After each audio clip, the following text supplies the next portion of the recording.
September 26, 1943, 9 p.m. sharp. Major Ivan Lyon lowered himself into a canvas-folding kayak bobbing against the hull of a disguised fishing boat anchored 30 miles from Singapore. 28 years old, fluent in Mandarin and Malay.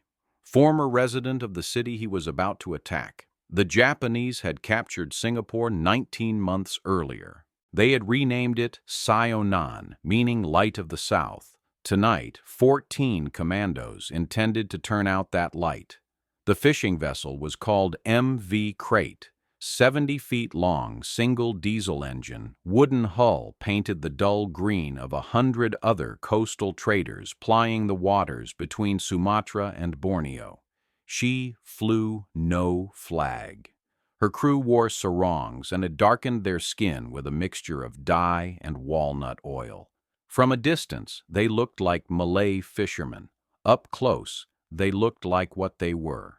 Australian and British commandos about to attempt one of the most audacious raids of the Pacific War. Crate had begun life as a Japanese fishing vessel named Kofuku Maru. Australian forces had captured her early in the war. Her new owners saw potential where others saw only a weathered boat. The vessel was slow, cramped, and uncomfortable. She was also invisible. Japanese patrol boats would never suspect that a former Japanese fishing craft was carrying Allied commandos through their defensive perimeter. Lyon had conceived the mission 8 months earlier while working for the Allied Intelligence Bureau in Melbourne. The organization specialized in unconventional warfare, commando raids, coast watcher networks, sabotage operations behind enemy lines. Lyon had approached his superiors with a proposal that most of them considered suicidal. He wanted to sail a small boat 2,000 miles through Japanese-controlled waters, attack Singapore Harbor, and sail 2,000 miles back. The plan violated every principle of military logistics. No naval support, no air cover, no possibility of rescue if anything went wrong. A conventional military mind would have rejected it immediately. But the Allied Intelligence Bureau did not employ conventional military minds. They approved the mission. Lyon had escaped Singapore 19 months earlier, hours before the British garrison surrendered to General Yamashita's forces. He had watched the city burn from the deck of an overloaded steamer carrying refugees toward Java. He had sworn to return. Now he was keeping that promise. The fall of Singapore had been the greatest disaster in British military history. 80,000 soldiers surrendered to a Japanese force, less than half their size. The fortress that was supposed to guard the gateway to the Indian Ocean had collapsed in a week. Churchill called it the worst capitulation in the history of the British Empire. Lyon had been a captain in the Gordon Highlanders stationed in Singapore before the invasion. He had married a British woman named Gabrielle, and they had a young son. When the Japanese bombed the city, Lyon evacuated his family to Australia. Then he returned to fight. He spent the final days of the siege organizing guerrilla operations on the Malay Peninsula. When the surrender came, he slipped out through the chaos and made his way to India, then to Australia. Other officers might have accepted a safe posting after such an escape. Lyon requested permission to return to Singapore and hurt the enemy. His superiors eventually agreed. The mission was codenamed Jaywick. The target was the heart of Japanese naval power in Southeast Asia. Singapore Harbor held dozens of merchant ships and tankers carrying fuel, rubber, and war materials to the Japanese home islands.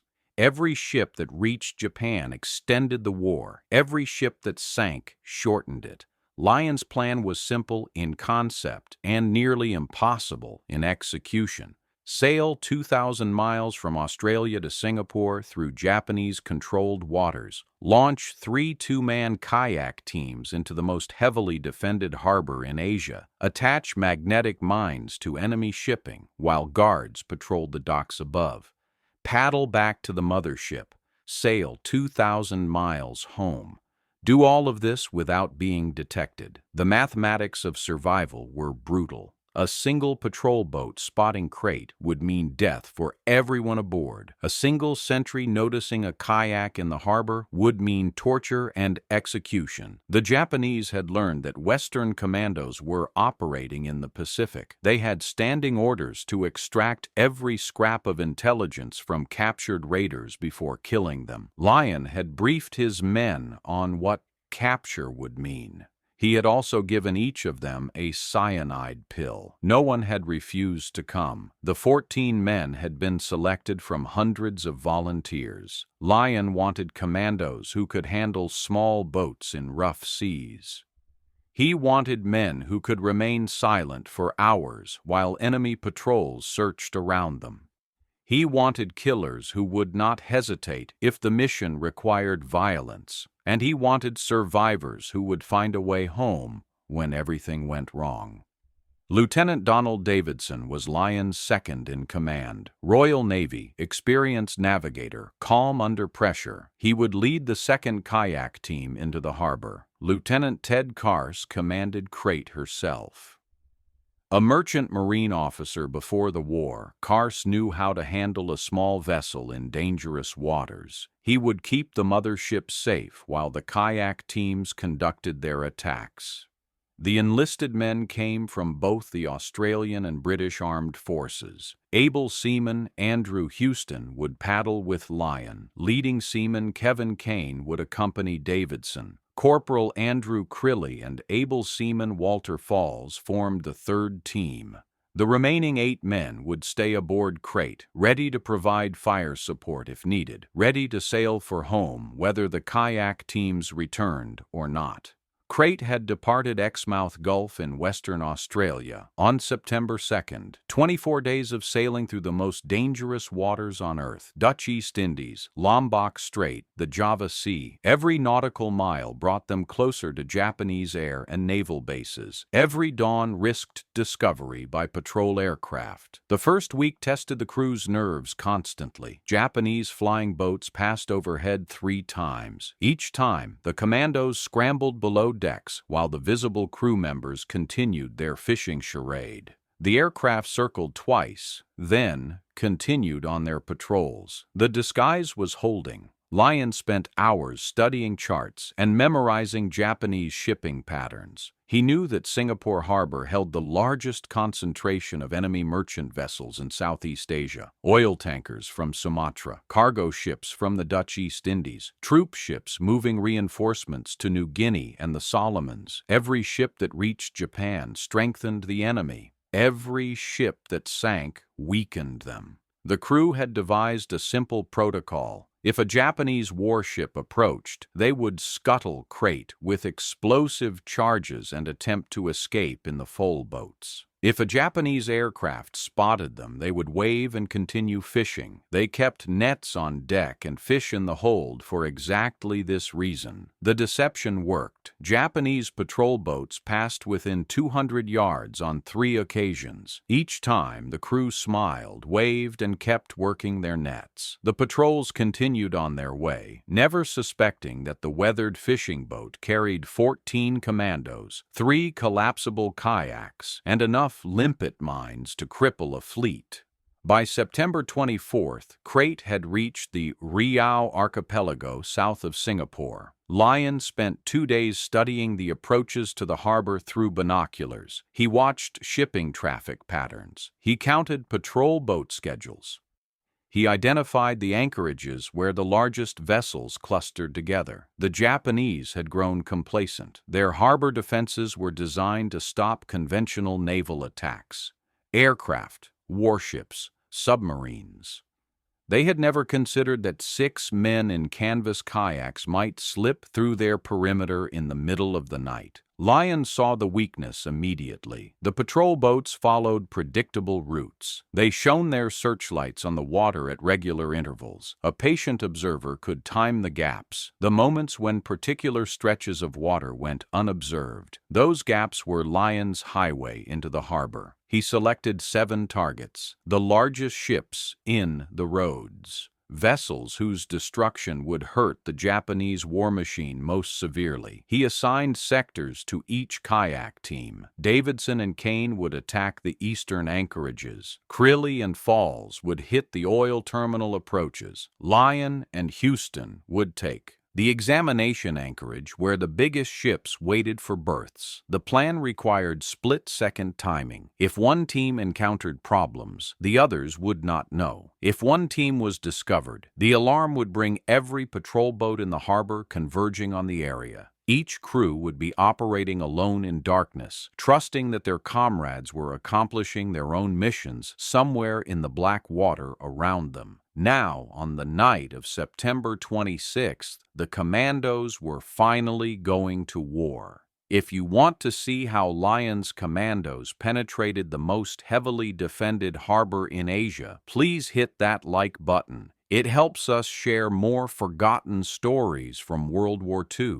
Subscribe if you haven't already. Back to Lyon. The full boats were British-designed Cockle Mark II kayaks, 15 feet long, 28 inches wide, canvas stretched over a collapsible wooden frame. Each one carried 2 men, 8 limpet mines, and enough food and water for a week. The mines were the key to everything. Mark III limpet mines weighed 10 pounds each. A horseshoe-shaped charge packed with plastic explosive, held against a ship's hull by 6 powerful magnets. A clockwork timer set the delay. Lyon had chosen 6 hours, long enough for the Commandos to escape the harbor, long enough for Crate to be miles away when the explosions began.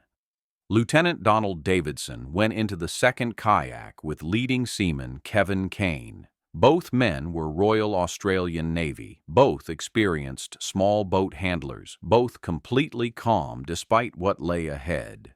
The third kayak carried Corporal Andrew Crilly and able seaman Walter Falls. Crilly was the youngest of the raiding party, 21 years old, a farm boy from New South Wales who had never seen salt water until he enlisted. Now he was paddling into a Japanese stronghold with 8 magnetic bombs strapped to his kayak. Lyon's partner was able seaman Andrew Houston. The 2 men pushed away from Crate's hull at precisely 21:15. The other kayaks followed at 30-second intervals. They paddled in silence, dipping their blades into black water that reflected no stars. The clouds Lyon had prayed for had arrived on schedule. A low overcast blocked the moon. Visibility dropped to perhaps 200 yards, perfect conditions for what they intended to do. The harbor approaches stretched 10 miles ahead. The Commandos would paddle through the night, rest on a small island during the day, then complete the final approach the following evening. 2 nights of paddling, 2 days of hiding, 1 chance to strike. The kayaks moved at approximately 3 knots, slow enough to minimize noise, fast enough to cover the distance before dawn. Lyon kept a compass strapped to his wrist. There were no landmarks visible in the darkness. Navigation depended entirely on dead reckoning, compass courses, and the faint glow of Singapore's lights reflecting off the overcast sky. The first patrol boat appeared at 23:40. A Japanese launch moving east to west across the harbor entrance, searchlight sweeping the water. Lyon held up his paddle. All 3 kayaks stopped paddling instantly. They sat motionless on the black water, their dark clothing blending with the night, their kayaks invisible from more than 50 yards. The searchlight beam passed 100 yards to their north. The launch continued on its patrol route, engine noise fading into the darkness. Lyon waited 2 full minutes before resuming the paddle. The approach continued. By 0300, the Commandos had covered 7 miles. The lights of Singapore's waterfront were visible now, a yellow glow that silhouetted the masts and funnels of ships at anchor. Lyon could count at least 40 vessels in the roads. More were hidden behind the wharves. Japanese shipping had concentrated in Singapore precisely because the High Command believed the harbor was impregnable. No Allied force could reach this deep into the Empire's defenses. Tonight, 6 men in canvas kayaks were about to prove them wrong. Dawn was approaching. The eastern horizon showed the first gray light that would expose them to any watchful observer. Lion signaled for the kayaks to converge. They had reached Dongus Island, a small wooded speck in the harbor approaches that Lion had identified during his reconnaissance. The Commandos pulled their kayaks onto a narrow beach and dragged them into the undergrowth. They covered the canvas hulls with palm fronds and settled in to wait out the day. 14 hours until darkness returned. 14 hours of lying motionless in the tropical heat, listening for any sound that might indicate discovery. The island was less than a mile from the main shipping channel. Every hour brought Japanese vessels passing within rifle shot, tankers heading for the fuel depot, cargo ships moving toward the wharves, patrol boats running their endless circuits around the harbor. The Commandos watched them all through gaps in the vegetation. They memorized positions. They noted the ships that seemed largest, most valuable, most worth destroying. Lion did not allow conversation. He did not allow movement except to relieve bladders. The men lay in the brush, ate cold rations, and waited for the sun to complete its arc across the sky. The hours passed with agonizing slowness. By late afternoon, the tension had become almost unbearable. Every rustle in the undergrowth sounded like a Japanese patrol. Every distant shout carried the threat of discovery. The Commandos gripped their silent Sten guns and prepared for a fight that never came. At 1800, the sun began to set. At 1900, full darkness returned. At 2000, Lion gave the order to launch. The three kayaks slid back into the water and separated. Each team had been assigned a different sector of the harbor. Each team knew exactly which ships to target. Each team understood that if anything went wrong, they were on their own. Lion and Houston paddled northwest toward the examination anchorage, where the largest vessels waited for berths at the commercial wharves. Davidson and Kane headed northeast toward Keppel Harbor. Crilly and Falls made for the road east of Pulau Bukum, where tankers clustered around the oil terminal. The attacks would be simultaneous, the explosions would be devastating, and the Japanese would have no idea who had done it. Lion's kayak reached the examination anchorage at 21:30. He could see the target clearly now. A cargo ship of perhaps 6,000 tons, riding low in the water with a full hold. Her name was painted on the stern, but Lion could not read Japanese characters. It did not matter. She was enemy shipping. She was going to sink. The approach required absolute stealth. Lion brought the kayak alongside the ship's hull, moving so slowly that the water barely rippled. Houston held the craft steady against the steel plates while Lion reached for the first mine. The limpet attached with a soft thunk. The magnets gripped the hull immediately. Lion turned the timer mechanism. 6 hours until detonation. He pulled a second mine from the kayak and placed it 20 feet aft of the first. 2 charges on this ship, enough to blow a hole in the hull that no damage control party could repair. They moved to the next target, a tanker anchored 200 yards away. This one was larger, perhaps 8,000 tons, her sides stained with the residue of countless oil cargoes. Lion could smell the petroleum as they approached. The fumes hung in the humid air, making his eyes water. He wondered if the tanker was fully loaded.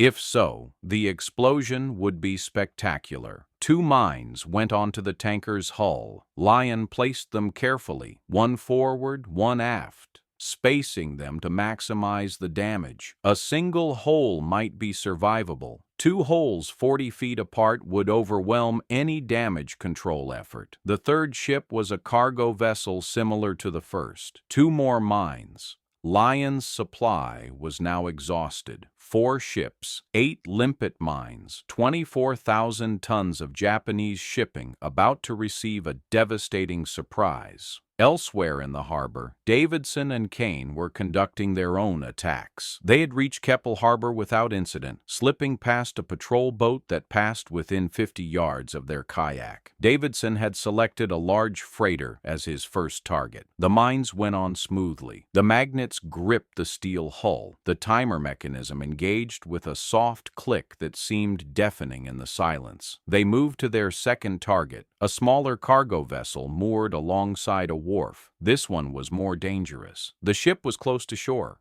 Dock workers might be awake. Sentries might be patrolling. Davidson brought the kayak in slowly, watching the shadows on the wharf for any sign of movement. Nothing. The mines went on. They paddled to their third target. Crilly and Falls had drawn the most challenging assignment. The oil terminal at Pulau Bukom was surrounded by security measures that the other anchorages lacked. Guard boats circled the facility continuously. Searchlights swept the water at irregular intervals. The tankers moored there carried the fuel that powered the Japanese war machine. The enemy protected them accordingly. Crilly and Falls waited in the darkness for 2 hours, timing the patrol patterns, looking for the gap that would let them slip through. At 2200, they found it.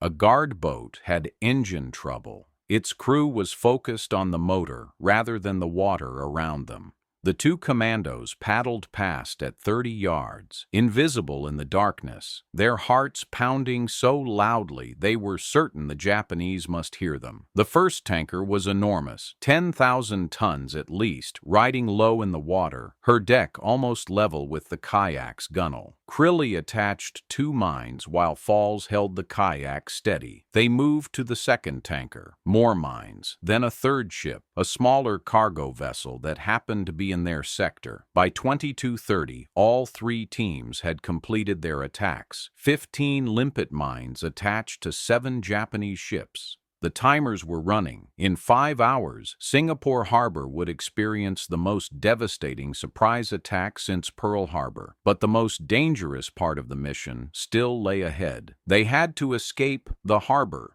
before the mines detonated. They had to paddle 10 miles back to the rendezvous point where Crate waited. They had to do it without being spotted by the patrol boats that would be hunting for whoever had caused the catastrophe. Lyon checked his watch. 2315. The mines were set to detonate at 0330. They had 4 hours to clear the harbor. At 3 knots, that gave them almost no margin for error. He signaled Houston to begin paddling. The kayak turned away from the anchored ships and headed toward open water. Somewhere in the darkness, Davidson and Crilly were completing their own attacks. Somewhere in the darkness, 15 more mines were being attached to enemy hulls. The night had turned suddenly colder. A wind was building from the northeast, pushing against the kayaks, slowing their progress. Lyon felt the resistance in every paddle stroke. The mathematics that had seemed barely adequate were now working against them. The harbor was not going to let them escape easily. A patrol boat appeared at midnight, running without lights, engine noise, the only warning. Lyon heard it before he saw it. He stopped paddling immediately. The launch passed 80 yards to the south, moving fast, heading toward the anchorage they had just left. Perhaps a routine patrol. Perhaps something had alerted the Japanese. There was no way to know. They could only paddle harder and hope. By 100, the kayaks had cleared the inner harbor. Lyon could no longer see the lights of the wharves. The shipping roads were behind them. Open water stretched ahead, darker than the darkness around them. But the patrol boats were still hunting. Japanese launches crisscrossed the outer approaches in patterns that seemed designed to find exactly what Lyon's commandos were trying to escape. 3 times in the next hour, the kayaks had to stop and drift while searchlights probed the water around them. 3 times they sat motionless, hearts pounding, waiting for the shout that would mean discovery. The shout never came.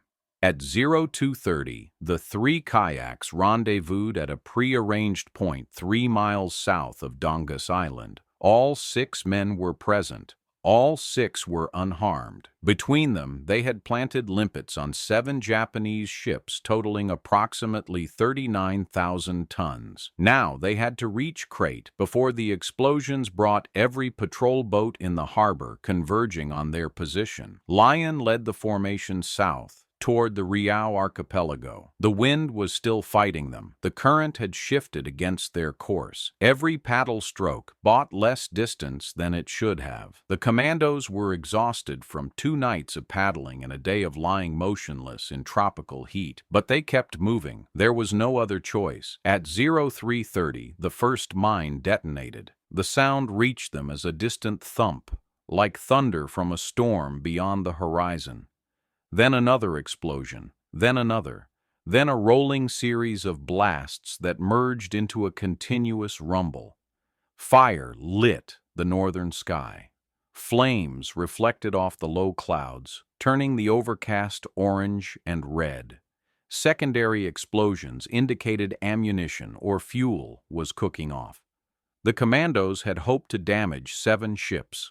From the scale of the conflagration behind them, they had done considerably more than that. Lion allowed himself a moment of satisfaction. Then he ordered the paddling to resume. The Japanese would be responding now. Every patrol boat, every available aircraft, every coastal watch station would be searching for whoever had just struck at the heart of their empire. The next 24 hours would determine whether the Commandos lived to tell their story. Crete was waiting at the rendezvous point when the kayaks arrived at dawn on September 28th. The disguised fishing boat had spent the attack night drifting 30 miles south of Singapore, maintaining radio silence, watching the northern horizon for any sign of the explosions. The crew had seen the glow. They had heard the distant thunder. They had spent hours wondering whether their Commandos would return. When the 3 kayaks appeared out of the morning mist, the relief was overwhelming. Lieutenant Ted Carse, Crete's skipper, had kept the engines warm and ready. The kayaks were hauled aboard. The Commandos scrambled up the cargo net, and within 10 minutes, Crete was underway, heading south at maximum speed. The Japanese response was exactly what Lion had predicted. Aircraft appeared over Singapore before noon, circling the harbor, then spreading outward in search patterns. Patrol boats fanned out through the archipelago, stopping every vessel, questioning every crew. The Commandos watched them through binoculars and waited for discovery. It never came. Crete's disguise held. The weathered fishing boat with its dark-skinned crew drew suspicious looks, but never a close inspection. Japanese officers saw what they expected to see. Local traders, Malay fishermen, insignificant traffic, unworthy of serious attention. The Commandos kept their heads down and their weapons ready, but the guns stayed hidden. The journey home took 3 weeks, the same route in reverse. Java Sea, Lombok Strait, Dutch East Indies, Timor Sea. Every mile brought the same risks they had faced on the approach. Every dawn brought the same anxiety about aircraft overhead, but the luck that had carried them into Singapore carried them back out. On October 19, 1943, MV Crete sailed into Exmouth Gulf, Western Australia. All 14 men were present.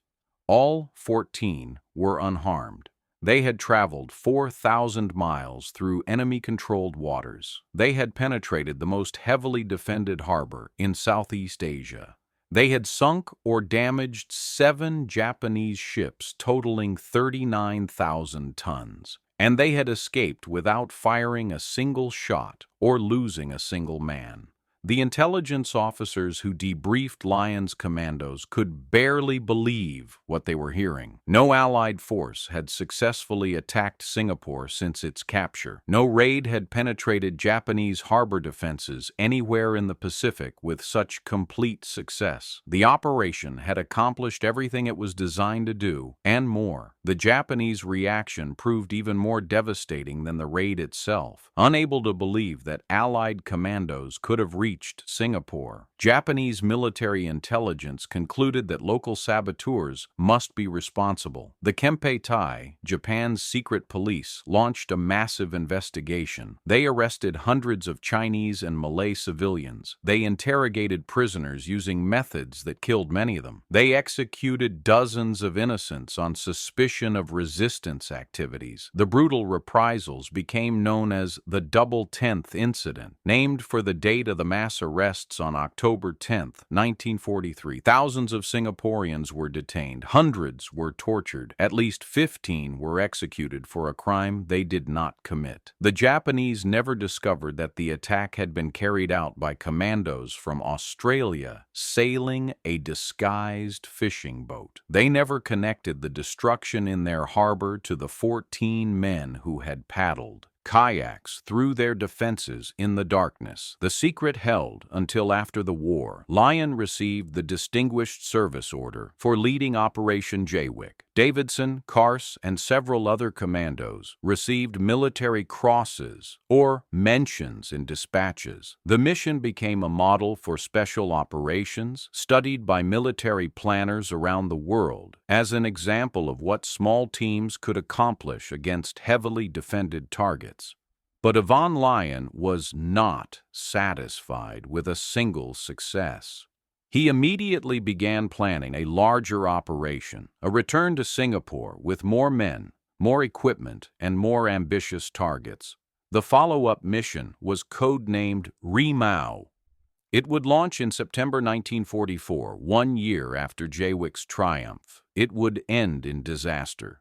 Rimau involved 23 commandos, including Lion and 10 men who had participated in Jaywick. The plan was similar in concept, but larger in scale. This time, they would use a captured Japanese landing craft to penetrate the harbor. They would attack with submersible canoes that could approach targets underwater. They would sink even more shipping than before.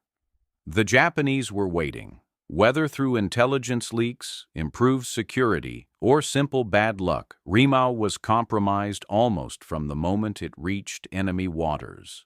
The commandos were discovered before they could complete their mission. What followed was a running battle through the islands south of Singapore. Lion and most of his men were killed in firefights with Japanese naval forces. The survivors scattered through the archipelago, hunted by warships, aircraft, and ground patrols. Eventually, 10 commandos were captured. The Japanese treated them as war criminals rather than prisoners of war. In July 1945, 1 month before Japan's surrender, the 10 captured Rimau operatives were executed by beheading in Singapore. Yvon Lion's body was never recovered. He had died somewhere in the islands he had navigated so brilliantly during Jaywick. Killed by the enemy he had humiliated 1 year earlier. He was 29 years old. The other Jaywick veterans who survived Rimau, or who had not participated in the second operation, went on to live ordinary lives after the war. Ted Kars returned to the Merchant Marine. Donald Davidson became a businessman. The commandos who had paddled into Singapore harbor scattered across Australia and Britain, raising families, building careers, rarely speaking about what they had done. The mission remained classified for years after the war. Even after declassification, the full story was slow to emerge. The men themselves were reluctant to discuss it. They had seen too many friends die on Rimau. They had learned what the Japanese did to the innocent people of Singapore in the aftermath of Jaywick. The triumph was real, but it was shadowed by tragedy that came later. MV Crate survived the war. The little fishing boat that had carried 14 commandos 4,000 miles through enemy waters was preserved as a memorial. She sits today at the Australian National Maritime Museum in Sydney, her wooden hull restored, her history documented on plaques that explain what she accomplished in September 1943. Visitors can walk her deck and imagine what it felt like to approach Singapore in darkness, surrounded by Japanese warships, carrying enough explosives to cripple a fleet. The vessel seems impossibly small for such a mission. 70 feet of weathered timber and canvas that changed the course of the Pacific War. The 7 ships sunk in Singapore harbor represented a significant portion of Japanese merchant tonnage in Southeast Asia, but the strategic impact extended beyond the immediate losses. The attack demonstrated that no Japanese installation was safe from Allied special operations.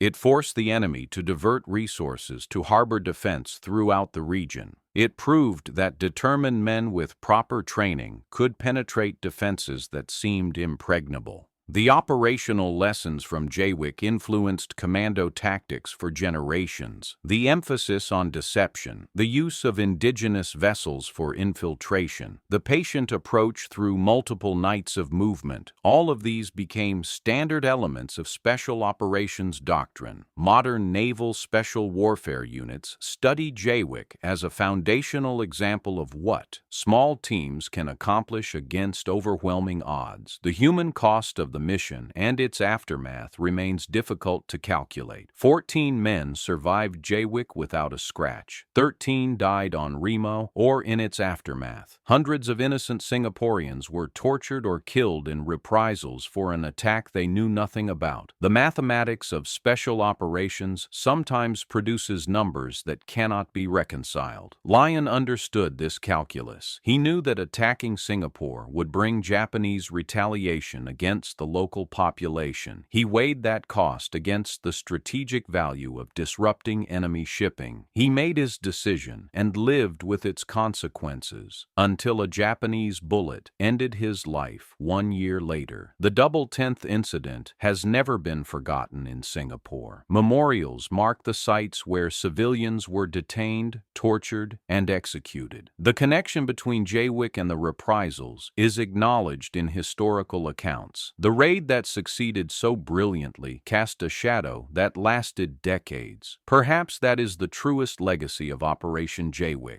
It was simultaneously one of the greatest commando achievements of World War II and a reminder that special operations carry costs that extend far beyond the men who conduct them. The 7 ships on the bottom of Singapore harbor represented a military victory. The hundreds of civilians who suffered in the aftermath represented something more complex, something that the men who paddled kayaks through the darkness could never have fully anticipated. The JWIC Commandos did their duty. They volunteered for a mission that most experts considered impossible. They traveled 4,000 miles through enemy waters on a boat that should have been discovered 100 times. They penetrated the most heavily defended harbor in Asia and escaped without losing a man. They earned their place in military history, but history is rarely simple. The same operation that demonstrated Allied capabilities also triggered a humanitarian catastrophe. The same courage that carried 14 men into Singapore harbor led 13 of them to their deaths 1 year later. The same success that earned medals and commendations also earned decades of classified silence from men who knew too much about what their victory had cost. Today, the Australian War Memorial in Canberra displays artifacts from both JWIC and Remo, the full boats that carried Lyon and his men into Singapore. The limpet mines that sank 39,000 tons of Japanese shipping, photographs of young men who would never grow old. The exhibits tell both stories, the triumph and the tragedy, understanding that neither can be separated from the other. Ivan Lyon lies somewhere in the waters between Singapore and Australia, his grave unmarked, his body never recovered. The 10 Remo prisoners who were beheaded in July 1945 rest in Kranji War Cemetery in Singapore, their headstones marking the end of a story that began with kayaks and courage and darkness. The 7 ships remain on the bottom of Singapore harbor, slowly dissolving into the sediment, their hulls testimony to what 14 men accomplished on a night when they paddled through the most dangerous waters on Earth and emerged unscathed. If this story moved you the way it moved us, Do me a favor, hit that like button. Every single like tells YouTube to show this story to more people. Hit subscribe and turn on notifications. We are rescuing forgotten stories from dusty archives every single day. Stories about commandos who paddled kayaks into enemy harbors. Stories about men who proved the impossible was possible. Real people, real heroism, real sacrifice. Drop a comment right now and tell us where you are watching from. Are you watching from Australia, where the wwii Commandos sailed from and returned to? The United Kingdom, where Ivan Lyon was born? Singapore, where the raid took place and where the reprisals followed? Our community stretches across the entire world. You are not just a viewer. You are part of keeping these memories alive. Tell us your location. Tell us if someone in your family served. Tell us if you have ever heard of Operation wwii before today. Thank you for watching, and thank you for making sure the 14 men who paddled into Singapore Harbor are never forgotten.